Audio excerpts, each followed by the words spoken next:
Good morning my dear students. हम लोग BA part second paper की क्लास में कैक्टस और कमल लक्ष्मी नारायण रंगा द्वारा रचित एकांकी पढ़ रहे हैं। आज हम इस एकांकी का अंतिम भाग पढ़ रहे हैं। अगले वीडियो में नए एकांकी के साथ में मुखातिब होंगे। हम लोग पढ़ रहे थे कि प्रीतम और रमेश दोनों पुलिस से बचते बचाते एक गुफा में छुपे हुए हैं, भूखे हैं, प्यासे हैं, एक दूसरे से अपने अपने अतीत को बयान कर रहे हैं और कारण, परिणाम, समस्याएं, समाधान, इन सब पे चर्चा कर रहे हैं। बहुत प्यास लगने पे झरना बह रहा था, वहां पानी तो पी लिया, लेकिन भूख का क्या करें, कैसे करें। पुलिस से निपटने की सोचते हैं। फिर प्रीतम कहता मैं मरना नहीं चाहता। रमेश, मेरे माँ बाप मेरे बिना मर जाएंगे, ऐसा प्रीतम कहता है।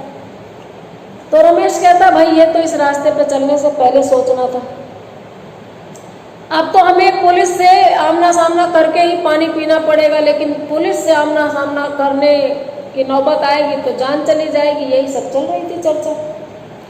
प्रीतम कहता है कि भाई तुम जो कह रहे हो कि इस खुली रास्ते पे क्यों आए, तो उसके जवाब में वो कहता है कौन चाहता है इस मौत के रास्ते पे आना रमेश। मैं तो चाहता था कि पिता की मोहब्बत भरे साए तले माँ की ममता भरी गोद में अमन चैन की जिंदगी गुजारूं। माँ एकदम भाव विभोर हिंदी फिल्मी स्टाइल में। ना मालूम मेरी माँ पर क्या गुजर रही होगी, मैं मुझ पर जान छिड़कती थी।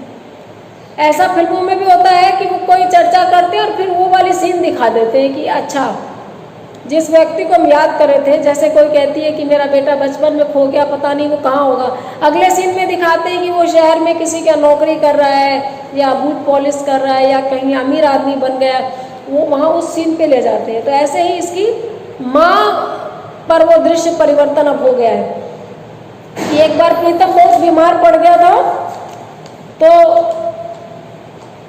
बीमारी में उसकी स्थिति एकदम चिंताजनक। वो मुंह ढक के सोया है, माँ उसकी उदास उसके पास बैठी आंसू भरी नजरों से उसका मुंह ताकती रहती है। माँ कमरे में लगी मूर्ति के सामने हाथ जोड़कर प्रार्थना करती है।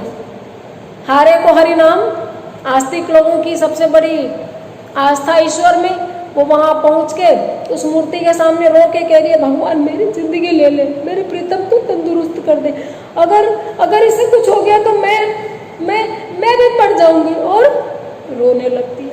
वो कहती है कि भगवान अगर मेरे बेटे को कुछ हो गया तो मैं इसके बिना नहीं रह सकती। देखिए जिस पात्र को बोलना है उसकी तरह उसकी मनस्थिति समझना पड़ेगा। उसकी माँ ऐसे हंस हंस के तो नहीं बोल सकती अगर मेरा बेटा मर गया तो मैं तो मर जाऊंगी। ये हम उस किरदार के साथ बेईमानी करेंगे, ये उस किरदार के साथ में हम न्याय नहीं करेंगे। एकांकी, नाटक, कहानी, उपन्यास जिसमें जो बोल रहा हो वो जिस परिस्थिति में बोलेगा उसके अकॉर्डिंग उसकी टोन होगी। तो इसकी माँ अभी हताश है, बेटे को मृत्यु सैया पर देखकर वो दुखी है। ईश्वर से प्रार्थना करती है कि एक जान के बदले में वो दूसरी जान छोड़ सकता है तो वो उसकी जान ले ले और उसके बेटे की जान बख्श दे। वो जब रो रही है तो उसका रोना सुनकर इंस्पेक्टर पास के कमरे से स्लीपिंग सूट में आता है। स्लीपिंग सूट में आता है भी लिखना पड़ता है। इसका मतलब कि जिसने इसके पति का रोल किया है इंस्पेक्टर है, पढ़ा लिखा है, पैसे हैं सही से, तो वो ऐसे ही नहीं सो जाता घर के और कपड़ों में। इनके लिए सोने के कपड़े अलग होते हैं। सोने मतलब गोल्ड वाला नहीं, सोने चांदी, नींद लेने के लिए स्लीपिंग सूट में आया है निकल करके। ये सारा जो रोल करेगा उसको कैसे कपड़े पहनने, क्या बोलना है, किस स्थिति में चल कर आना है, आवाज की पिच कैसी रखनी है, सारी चीजें ब्रैकेट में इसीलिए लिखी जाती है कि एकांकी और नाटक दृश्य काव्य होते हैं। इनका मंचन किया जाता है। तो मंचन करते टाइम में जो निर्देशन देते हैं वो अलग लोग हैं और राइटर जिसने लिखा था वो अलग है। राइटर तो हो सकता है एक टाइम के बाद इस दुनिया में नहीं है, जैसे मोहन राकेश आज नहीं है, लेकिन उनके नाटक आधे अधूरे का, आषाढ़ के एक दिन के आज तक मंचन हो रहे हैं।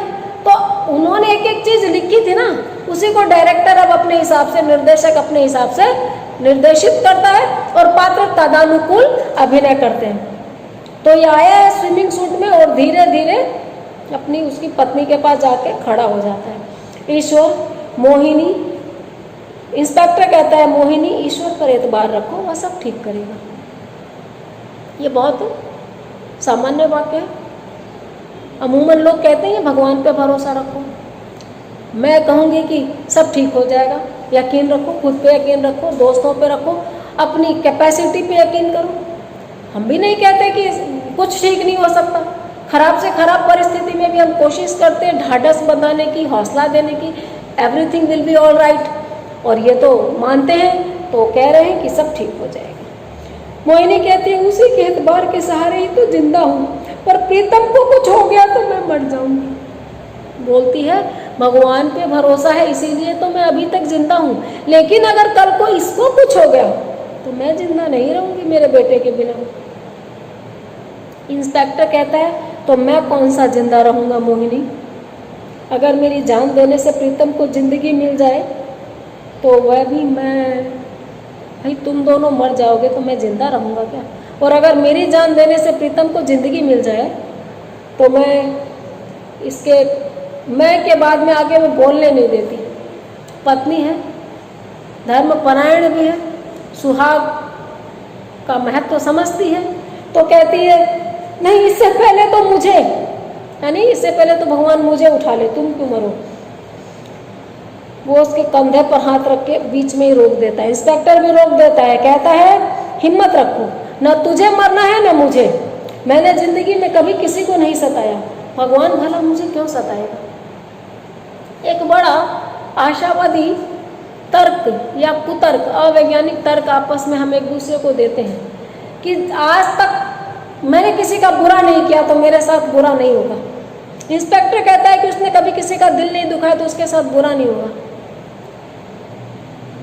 थोड़ा सा हटके सोचा जाए तो ये मजदूर, ये कामगार, ये क्या सबका दिल दुखाते हैं जो पूरी उम्र शोषित और पीड़ित होते हैं? ये भी किसी का दिल नहीं दुखाते।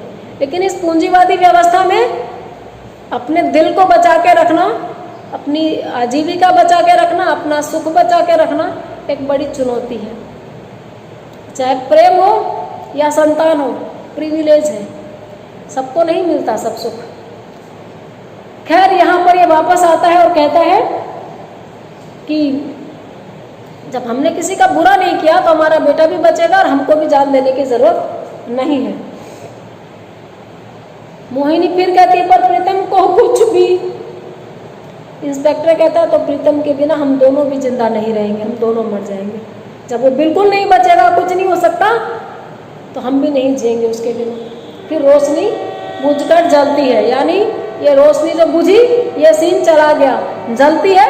वापस दूसरा सीन, गुफा में बात कर रहे थे ना, वो अपनी माँ को याद कर रहा था कि वो मेरे बिना नहीं जिएगी। प्रीतम की बंद आंखों से आंसू बहते, बातें प्रीतम याद में बता रहा था। फ्लैशबैक में चल रही थी एकांकी की कहानी और वो बताता बताता आंखें मींच के रो रहा है।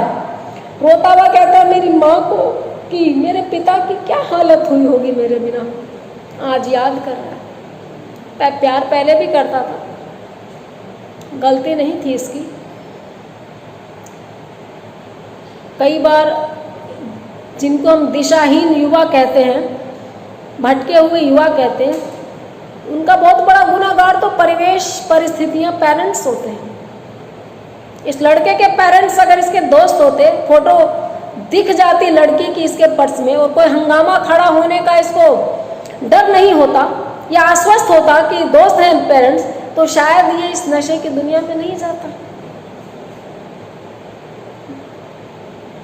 लगता है बहुत बार मेरी बात समझ नहीं पाते आप लोग, लेकिन सच यही है कि बहुत सारी गलतियां तो बच्चों से इसलिए हो जाती है कि उनको भरोसा नहीं होता है कि माँ बाप फला प्रतिक्रिया, फला घटना पे कैसी प्रतिक्रिया करें, किसी गलती को जानकर वो क्या रिएक्ट करेंगे।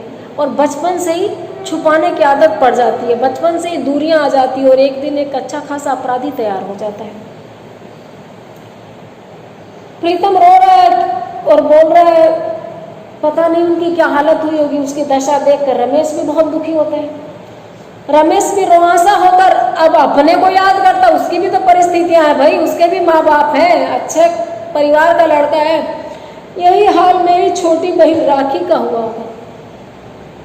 ये जो अच्छा परिवार हम कहते हैं, संपन्न परिवार, संस्कारित परिवार, ये सब चीज़ें भी हमें फिर से समझने की ज़रूरत है। खराब परिवार कौन सा होता है देखना होगा। यही हाल मेरी छोटी बहन राखी का हुआ। कई वर्षों बाद मेरे बहन हुई,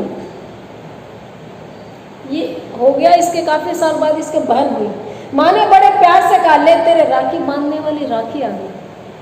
बहुत सी लड़कियों का जन्म तो इसलिए भी हो जाता है कि माँओं को राखियाँ बंधवानी होती है बच्चों के, बेटों की। खैर इसकी माँ को बेटी चाहिए होगी और इस लड़की होने वाली लड़की के लिए लाड चाव भी थे। और ये जो भाई है ये अपनी बहन को बहुत प्यार करता है। दूर कहीं से गाने की आवाज़ सुनाई देती है। जैसे ही बोलता है कि माँ ने कहा ले तेरे राखी बांधने वाली बहन आ गई, तो वो धुन यहाँ कनेक्ट हो रही है, गाना चल रहा है, भैया मेरे राखी के बंधन को निभाना, भैया मेरे। कहीं पार्श्व में गाना बज रहा है और रमेश दुखी है। रमेश कहता है मेरी छोटी बहन से बहुत प्यार था मुझे, राखी मुझसे बहुत प्यार करती थी, रात को सोती भी मेरे साथ थी, खाना भी मेरे साथ ही खाती थी। एक बार राखी के दिन मैं शहर से बाहर चला गया, लौट न सका। राखी ने उस दिन कुछ नहीं खाया। माँ पिताजी ने बहुत समझाया पर वो नहीं मानी। भूखी प्यासी मेरा इंतजार करती सो गई। समझ गए होंगे, अपनी बहन को याद कर रहा है कि एक दिन भी वो उसके बिना नहीं रहती थी। खाना साथ खाते थे, उठते बैठते सोते साथ थे। एक बार राखी पे वो शहर से बाहर था तो उसने उसका इंतजार किया, इंतजार में भूखी रही। खूब समझाया पेरेंट्स ने, तब भी नहीं खाई। और अचानक याद करता है आज भी रक्षाबंधन है।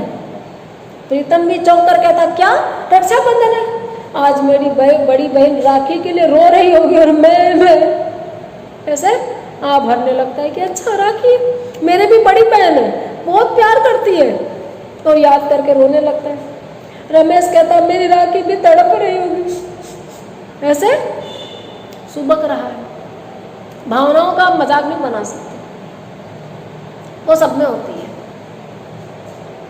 रोने लगता है। प्रीतम की बहन का नाम पूनम है। मेरी पूनम रो रो कर पुकार रही होगी और रोने लगता है। इतने में पूनम की सच में आवाज आती है, प्रीतम प्रीतम प्रीतम भैया। खुश हो गया प्रीतम, मेरी बहन पूनम की आवाज। इधर राखी की आवाज आती है, रमेश भैया। दोनों चौंकते हैं, दोनों प्रेम से भर उठते हैं। अरे यार बहनों को याद कर रहे तो बहनें आ गई। राखी और पूनम इधर। रमेश पुकारता है राखी, प्रीतम पुकारता है पूनम। दोनों बंदूकें लिए आगे बढ़ते हैं गुफा के बाहर की तरफ। थोड़ा सा सामने पूनम और राखी थालियों में राखी, कुमकुम, चावल, फल, मिठाई, नारियल लिए हुए खड़ी है। दोनों बहनें हैं, दोनों ने पूजा की थाली ले रखी है, उसमें चावल, कुमकुम, टीका करने के लिए राखी है, मुंह में कुछ देने के लिए मिठाई, फल, नारियल। उनके पीछे पुलिस के आदमी हैं, उनके पीछे दोनों को के माता पिता। रमेश और प्रीतम देखते हैं बहनों को, देखकर प्रेम से आगे बढ़ना चाहते हैं पर पुलिस को देख के बंदूकें कस के पकड़ लेते हैं। एकदम सोचते हैं तो कोई साजिश है। आगे आगे हमारी बहनों को लगा दिया, माँ बाप को ले और पीछे पुलिस। रमेश कहता है राखी तुम यहाँ क्या कैसे गुफा में? राखी कहती है भाई का प्यार बहन को मौत के मुंह तक खींच ले जाता है। रमेश तुम क्या समझ रहे हो, मैं तुमसे दूर रह सकती हूँ? भाई का जो प्यार है बहन के मन में वो उसको कहाँ कहाँ तक मौत के मुंह तक ले जाता है। प्रीतम कहता है पर पूनम यहाँ। पूनम भी कहती है हाँ प्रीतम भैया, तुम्हारी पूनम राखी बांधने यहाँ भी चली आई, आओ भैया।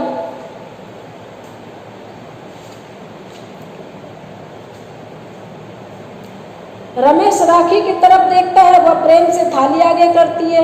राखी और पूनम की आंखों में आंसू है। प्रीतम तथा रमेश की आंखें आंसुओं से भरी, दोनों एक दूसरे की तरफ देखते हैं, दोनों की आंखों में आंसू हैं।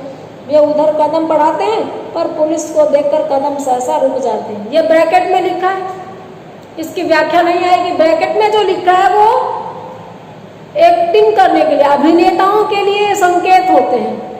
पात्रों के लिए। रमेश राखी की तरफ देखता है, वो प्रेम से थाली आगे करती है। राखी और पूनम की आंखों में आंसू हैं। प्रीतम और रमेश की आंखों से आंसुओं की धारा बह रही है। दोनों एक दूसरे को देखते हैं दोस्त, और फिर दोनों की आंखें मिलती, दोनों में आंसू हैं। वे उधर कदम बढ़ाते हैं अपनी अपनी बहनों की तरफ, लेकिन पुलिस को देखकर रुक जाते हैं। मैंने सोचा था आज ये कहानी पूरी हो जाएगी, लेकिन आज नहीं हुई। एक और बार इसको हम पढ़ेंगे और उसके बाद इस पे छोटे मोटे प्रश्नों की चर्चा करके, इसके बड़े प्रश्नों की चर्चा करके हम लास्ट एक वीडियो और बनाएंगे। आज इतना ही। मैं उम्मीद करती हूँ आपको मेरी बात समझ आई होगी। आप लोग बने रहिए, देखते रहिए। Have a nice day.